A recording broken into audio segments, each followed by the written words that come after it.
सुनो सुनो सुनो, सभी ग्रामवासियों को सूचित किया जाता है कि आज हमारे गांव में ग्राम पंचायत के आगे ग्राम सभा का आयोजन किया गया है। तो सभी ग्रामवासियों से निवेदन है कि ज्यादा से ज्यादा संख्या में ग्राम सभा में उपस्थित रहे।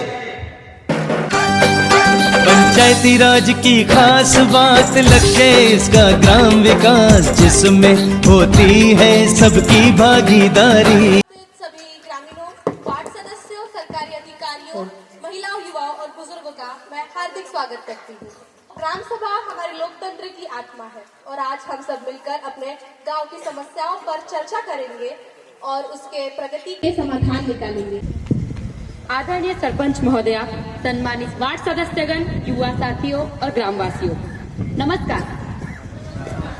आज मैं ग्राम पंचायत सचिव के रूप में हमारे गांव के लिए वित्तीय वर्ष 2025-26 का युवा केंद्रित वार्षिक बजट इस सभा के समक्ष प्रस्तुत कर रही हूं।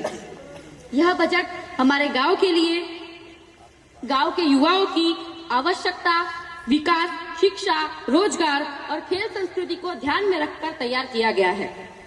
कुल प्रस्तावित बजट 10 लाख रुपए है, जिसमें पहला है शिक्षा एवं कौशल विकास, जिसके लिए 2,50,000 रुपए, जिसमें डिजिटल साक्षरता यानी कंप्यूटर प्रशिक्षण 1 लाख रुपए, करियर काउंसलिंग एवं कोचिंग सहायता के लिए 75,000, पुस्तकालय एवं अध्ययन सामग्री के लिए 75,000। दूसरा, खेल और युवा गतिविधियां, जिसके लिए 2 लाख। स्वास्थ्य एवं नशा मुक्त अभियान 1 लाख रुपए, जिसमें नशा उन्मूलन कार्यशाला और जागरूकता रैली के लिए 50,000। स्वास्थ्य शिविर एवं मानसिक स्वास्थ्य पर सेमिनार 50,000। चौथा, स्वच्छता एवं पर्यावरण संरक्षण 1,50,000, जिसमें वृक्षारोपण कार्यक्रम 40,000, प्लास्टिक मुक्त अभियान 35,000, नाले सफाई की व्यवस्थाओं में सुधार के लिए 75,000। माननीय सदस्यों, यह बजट गांव के युवाओं के सर्वांगीण विकास को ध्यान में रखकर तैयार किया गया है। मैं आशा करती हूँ कि यह ग्राम सभा इस बजट को पारित करने में हमें सहयोग देगी और सभी युवा इन योजनाओं से अधिकतम लाभ उठाएंगे। आपके सुझाव और सहभागिता हमारे लिए अत्यंत महत्वपूर्ण है। धन्यवाद। जय हिंद, जय ग्राम। माननीय अध्यक्ष महोदया और ग्राम सभा में मौजूद सभी ग्रामवासियों को मेरा सप्रेम नमस्कार। आज दिनांक 25 नवंबर 2025 की इस ग्राम सभा बैठक में मैं मेरे वार्ड का रहवासी होने के नाते मेरा श्याम नागपुरे जी से जल संबंधी प्रश्न है। माननीय सरपंच जी, मैं वार्ड नंबर 3 का रहवासी हूँ जी। हमारे घरों में कभी कभी पानी नहीं पहुँच पाता है और गर्मियों में हमें बहुत दिक्कत होती है। मेरा यह प्रश्न सहायक सचिव जी से है कि गांव में ऐसी कौन सी योजना चलाई जा रही है कि जिससे हमारे गांव के घरों में साफ पीने का पानी पहुंच पाए, और इसके लिए सरकार ने कितना फंड भेजा है और पानी कहां से आएगा और हमारे क्या फायदे हैं। माननीय अध्यक्षगण और सभी ग्रामवासियों, हमारे गांव में जल जीवन मिशन योजना चलाई जा रही है। ये 2019 से शुरू हुई योजना है, जिसका लक्ष्य है हर ग्रामीण परिवार के घर में पर्याप्त साफ नल का पानी देना है। इसके लिए पानी टंकी से लोगों के घर में भेजा जाएगा, जिसे FHTC functional house hold tap connection कहते हैं, जिसके लिए सरकार ने 2 लाख तक फंड भेजा है। इसके लिए पानी पास के बोरवेल से लिया जाएगा और उसे फिल्टर टैंक में साफ करके ऊंची टंकी पे जमा किया जाएगा और फिर लोगों के घर में भेजा जाएगा, जिससे जो महिलाएं दूर से पैदल जाकर पानी लाती थी उन्हें अभी नहीं लाना पड़ेगा और बच्चे भी स्कूल में टाइम से पहुंच पाएंगे और गंदे पानी से होने वाली बीमारियां जैसे डायरिया और पीलिया भी अभी कम होंगी। लेकिन आपकी भी कुछ जिम्मेदारियां है, जैसे पाइपलाइन की देखभाल करना, और अगर पाइपलाइन को कुछ भी नुकसान पहुंचता है तो जल्द से जल्द ग्राम पंचायत को सूचित करना, और हम कोशिश करेंगे कि आपके घर में जल्द से जल्द पानी पहुंच पाए। धन्यवाद। माननीय सरपंच महोदय, पंचायत प्रतिनिधिगण, सचिव महोदय एवं मेरे सारे ग्रामवासियों को मेरा नमस्कार। मैं सहिष्णु अपने वार्ड का प्रतिनिधि होने के नाते कुछ समस्या आपके समक्ष रखना चाहता हूँ। मैं प्रश्न पूछना चाहता हूँ कि हमारे गांव एवं वार्डों की मुख्य से मुख्य सड़कें बहुत खराब स्थिति में, लंबी दरारें, गड्ढे, जल भराव के कारण आए दिन लोगों को परेशानी झेलनी पड़ती है। मैं यह प्रस्ताव करता हूँ कि इन सड़कों की जल्द से जल्द मरम्मत करवाई जाए व आए दिन की इन परेशानी को दूर किया जाए। परंतु यह प्रश्न पिछले साल भी रखा जा चुका है, पर पिछले साल तो क्या, इस साल भी सड़क में बदलाव बस सपनों में ही देखने मिलेगा। तो क्या कर रहे हैं आपकी ग्राम सभा की बैठक? काम या दाम? हमारा बजट, हमारा अधिकार, नहीं चाहेंगे भ्रष्टाचार, नहीं चाहेंगे भ्रष्टाचार। माननीय सरपंच महोदय तथा सभी ग्राम सभा के सदस्यों, आपके द्वारा उठाया गया सड़क की स्थिति संबंध पूर्णतः उचित है। इस सड़क की दुर्दशा का प्रभाव विशेष तौर पर बुजुर्गों, बच्चों और रोज आने जाने वाले नागरिकों पर सीधे रूप से पड़ रहा है। उनके लिए यात्रा करना कठिन और कभी कभी जोखिम भरा हो जाता है, जो हम सभी के लिए चिंता का विषय है। पिछले वर्ष भी यही समस्या उठी थी, पर दुख की बात है कि कोई महत्वपूर्ण सुधार देखने को नहीं मिला। इसलिए इस बार हम इस मुद्दे को तुरंत कार्रवाई के साथ सुलझाने के लिए प्रतिबद्ध है। मैं इस विषय पर पूरी जिम्मेदारी के साथ कहती हूँ कि सड़क की स्थिति का स्थानीय स्तर पर तथा तकनीकी टीम द्वारा विस्तृत निरीक्षण किया जाए। निर्माण कार्य की समय समय पर समीक्षा की जाएगी ताकि यह सुनिश्चित हो सके कि निर्धारित कार्य समय सीमा और गुणवत्ता युक्त मानकों के अनुसार पूरा हो। हमारी पूरी कोशिश रहेगी कि गांव को एक सरल, सुगम और बाधा रहित सड़क उपलब्ध कराई जाए ताकि यह सुनिश्चित हो सके कि हर नागरिक बिना किसी परेशानी के साथ अपने दैनिक कार्य हेतु आवागमन कर सके। धन्यवाद। नमस्कार सरपंच महोदय और उपस्थित सभी सदस्य। गांव में अक्सर पानी भर जाता है। वार्ड सदस्य होने के नाते मेरे पंचायत से कुछ सवाल है। माननीय सरपंच जी, गांव में जल निकासी की वर्तमान व्यवस्था क्या है और किन क्षेत्रों में सबसे अधिक पानी भरने की समस्या है?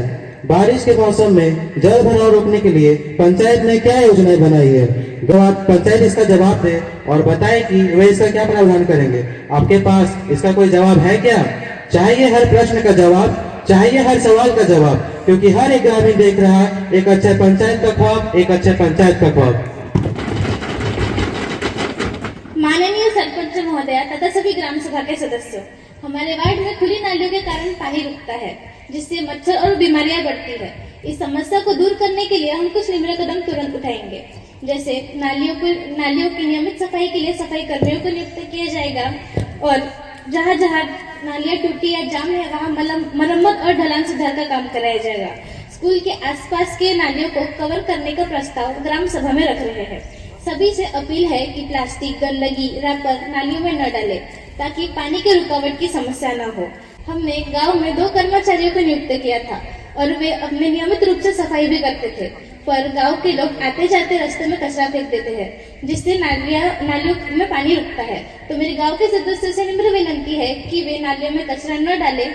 हमने जगह जगह पर कूड़ेदान लगवाए हैं। मैं आजाद वार्ड की प्रतिनिधि हूँ और आज मैं आपके सामने हमारे वार्ड की एक गंभीर समस्या प्रस्तुत करना चाहती हूँ। हमारे क्षेत्र में लंबे समय से स्ट्रीट लाइट की उचित व्यवस्था नहीं है। लोगों को खासकर रात के समय भारी परेशानियों का सामना करना पड़ता है। रात को अंधेरा छाने के बाद रास्ते साफ दिखाई नहीं देते, उस कारण रास्ते में घूमते हुए कुत्ते या अन्य जानवर आ जाते हैं। उसके कारण दुर्घटनाएं की संभावना बढ़ जाती है। स्ट्रीट लाइट लगाने से न केवल सिर्फ दुर्घटनाओं में कमी आएगी, बल्कि लोगों में सुरक्षित वातावरण का एहसास भी बढ़ेगा। इसलिए मेरा ग्राम पंचायत से निवेदन है कि हमारे वार्ड में जल्द से जल्द स्ट्रीट लाइट लगाया जाए। कृपया बताएं ग्राम सभा इस समस्या के समाधान के लिए क्या कदम उठा रही है? माननीय भारती जी, आपके निवेदन को ग्राम पंचायत गंभीरता से स्वीकार करती है। गांव में पर्याप्त उचित स्थानों पे स्ट्रीट लाइट लगाने से लोगों की सुरक्षा बढ़ेगी। साथ ही इस दिशा में तुरंत कदम उठाया जाता है कि अंधेरे वाले क्षेत्रों का सर्वे करेंगे, वहां नई स्ट्रीट लाइट लगाएंगे और खराब लाइटों की मरम्मत का काम शुरू किया जाएगा। साथ ही नियमित रूप से लाइटों की रख रखाव एवं जांच की भी काम सुविधा की जाएगी। जी हाँ, पिछले सप्ताह में मैंने और मेरे सहभागी भाइयों ने गांव के चौराहे पे 2 स्ट्रीट लाइट लगाए थे, मगर बच्चे वहां खेलने के कारण वह दोनों तोड़ दिए। तो मेरा ये उनके माता पिता और भाई बहनों से निवेदन है कि वह अपने बच्चों या भाई बहनों से ये बात बताए कि सरकारी संपत्ति को हानि न पहुंचाए। धन्यवाद। माननीय सरपंच महोदया, मैं आपका ध्यान 5 गांव में शिक्षा से जुड़ी एक गंभीर और लंबे समय से चली आ रही समस्या की ओर आकर्षित करना चाहती हूँ। हमारे गांव में इस समय केवल 5वीं कक्षा तक ही पढ़ाई की सुविधा उपलब्ध है। इसके बाद बच्चों को मजबूरन दूसरे गांव जाकर पढ़ाई करनी पड़ती है। उचित कक्षाओं, शिक्षकों और शैक्षणिक संसाधनों की कमी के कारण बच्चों की पढ़ाई लगातार प्रभावित हो रही है। माननीय सरपंच महोदया, ग्राम पंचायत के सदस्यगण और उपस्थित सभी ग्रामीण भाई बहन, आप बिल्कुल सही कह रही है कि हमारे गांव के स्कूल केवल 5वीं कक्षा तक ही है। बच्चों को, विशेषकर लड़कियों को आगे की पढ़ाई के लिए वर्ठी और मोहाली जाना पड़ता है। हमारे गांव के स्कूलों को 5वीं से बढ़ाकर 12वीं कक्षा तक करने के लिए शिक्षा विभाग को प्रस्ताव भेजेंगे और उसकी मंजूरी के लिए लगातार प्रयास करेंगे। गांव के बच्चों का पूरा आंकड़ा, दूरी, जोखिम और अभिभावकों की समस्याओं का सर्वे करेंगे और उसे रिपोर्ट बनाकर शिक्षा विभाग को जमा करेंगे, जिससे रिपोर्ट जल्दी मंजूर हो सके। जब तक स्कूल का विस्तार नहीं हो जाता, तब तक बच्चों को, विशेषकर लड़कियों के लिए बस या स्थानीय वाहन की सुविधा उपलब्ध कराने के लिए ग्राम पंचायत और सरकारी योजनाओं के माध्यम से प्रयास करेंगे। साइकिल योजना, छात्रवृत्ति, यूनिफॉर्म, किताबों जैसी सरकारी योजनाओं से गरीब और जरूरतमंद छात्रों को जोड़कर उनकी पढ़ाई आर्थिक कारणों से बाधित न होने देंगे। महोदय, ऐसा नहीं है कि स्कूल की इन समस्याओं पर हमारा ध्यान अभी गया है। पिछले साल भी हमने भंडारा जिला शिक्षा विभाग को प्रस्ताव भेजा था, पर उसका कोई प्रत्युत्तर नहीं आया था। अंततः हमारा लक्ष्य यही रहेगा कि गांव का कोई भी बच्चा स्कूल न होने की वजह से शिक्षा से वंचित न रहे और पढ़ाई न छोड़े और उसे अपने गांव में बेहतर शिक्षा मिले। धन्यवाद। माननीय सरपंच महोदया, मैं हमारे गांव की आशा वर्कर हूँ और रोजाना स्वास्थ्य सेवाओं से जुड़े कई वास्तविक चुनौतियों का सामना करती हूँ। जानना चाहती हूँ कि हमारी ग्राम पंचायत इन सभी समस्याओं को हल करने के लिए क्या योजनाएं लागू की जा रही हैं और हमारे गांव में बेहतर स्वास्थ्य सुविधा प्रदान करने आने वाले समय में क्या योजनाएं लागू की जाएगी। नमस्ते आदरणीय ग्राम सभा के सदस्यों, हमारे सरपंच जी और गांव के सभी भाई बहनों, मैं जानता हूं कि हमारे गांव में शुद्ध जल की व्यवस्था बहुत महत्वपूर्ण है। इसलिए हमने गांव में सामुदायिक वाटर फिल्टर और आरओ प्लांट लगवाए हैं, कुओं और टैंकों की सफाई कराई है और लोगों को शुद्ध जल के उपयोग के लिए प्रेरित किया है। हमारे गांव में नियमित रूप से प्राथमिक स्वास्थ्य केंद्र और मोबाइल स्वास्थ्य टीमों के द्वारा बच्चों और वयस्कों का टीकाकरण हो रहा है, लेकिन अभी भी गांव में कुछ ऐसे परिवार हैं जो टीकाकरण के महत्व को नहीं समझते और अपने बच्चों को टीका नहीं लगवाते। इस मुख्य समस्या से बचने के लिए गांव में मोबाइल टीकाकरण टीमों की संख्या बढ़ाई है और लोगों को टीकाकरण के लिए जागरूक किया है। स्वीकार करता हूँ कि हमारी किशोरियों तक आयरन की गोलियां अर्थात IFA टैबलेट्स और मासिक धर्म स्वच्छता सामग्री समय पर नहीं पहुंच पा रही है। इस समस्या को सुधारने के लिए हमने आपूर्ति विभाग के साथ समीक्षा बैठक बैठाई है और हर माह किशोरियों की सूची के अनुसार सामग्री का अनिवार्य रूप से वितरण भी करेंगे।